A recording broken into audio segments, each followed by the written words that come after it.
Hello বন্ধুরা, আসসালামু আলাইকুম। আজকে আমরা একটু ভাবনা চিন্তা করলাম যে আমাদের বাড়িতে আমার বন্ধুর বাড়ি কারি দাস্তান নিয়েছে, তো ওদের বাড়িতে মিলাদ করব। তো আমার বন্ধুরা বললাম যে নিতে আই, তো ওরা নিতে এলো। আমরা একটু যাব মাইক আনতে। তো ফাইনালি আমরা বাইকে বসে পড়লাম, এবার তিনজন বেরিয়ে গেলাম মাইকের জন্য, যে কোথাও মাইক পাওয়া যায় বাড়িতে মিলাদের জন্য লাগাবো। তো আমরা আস্তে আস্তে আমাদের গ্রামটা, যেটা আমাদের পাড়া, সেটা পার হচ্ছিলাম আর কি। সেটা পার হতে না হতে এটা বড় বাম্পার বটে।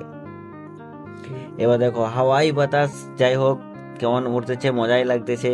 এবার আমরা দেখলাম যে বাইকে পাম্প নেই আর কি। তো আমরা গ্যারেজে দাঁড় করে নিলাম বাইকটাকে। তো বন্ধুটা, ওই যে গ্যারেজটা দেখছো, ওটা আমাদের একটা পাড়া ছেলেরই গ্যারেজ বটে। এই গ্যারেজটা বটে দোবান্দাতে, ঠিক আছে। তো আমরা যাব মদনপুর, মদনপুর রাকেশের কাজ। তো এটা আমরা দেখলাম যে পাম্প নেই, তো পাম্পটা আমরা ঠিক করছি। তো বললো যে ডাবল স্ট্যান্ড করতে বাইকটাকে।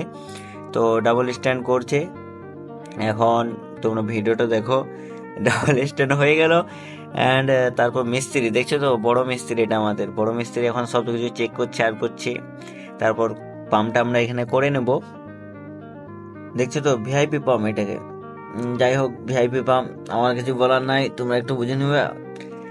তো আমাদের কমপ্লিট হয়ে গেল পাম্প করা। এবার আমরা চলে যাব মদনপুর দিকে। মদনপুর দিকে দেখো ভাই, আমাদের জানা নেই, আমরা একজনকেই চিনি, রাকেশকে। তো আমরা ফাইনালি মদনপুর ঢুকতে যাচ্ছি। অ্যান্ড রাকেশের বাড়ি যখন পৌঁছালাম, ওখানে বলছে মাইক ভাড়া ভাড়া পৌঁছে গেছে। তারপর নেক্সট বাড়ি গেলাম, আরেকটা বাড়ি আছে।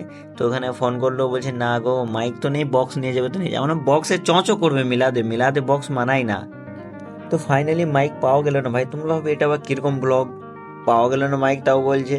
তো ভাই কি করবো, আমরা গিয়েছিলাম ওখানে দুইজনে করে। আর দুবরাজপুর আমাদের এদিকে বাজার, যেটা ওটা আমরা তো আর গেলাম না, যে থাক বাদ দিয়ে, পরে নেক্সট টাইম হবে ইনশাল্লাহ। তো আমার ব্লগটা এখানে শেষ, এখানে শেষ ভাই। আর কিছু বলার নেই, এখানে ব্লগ শেষ আমার।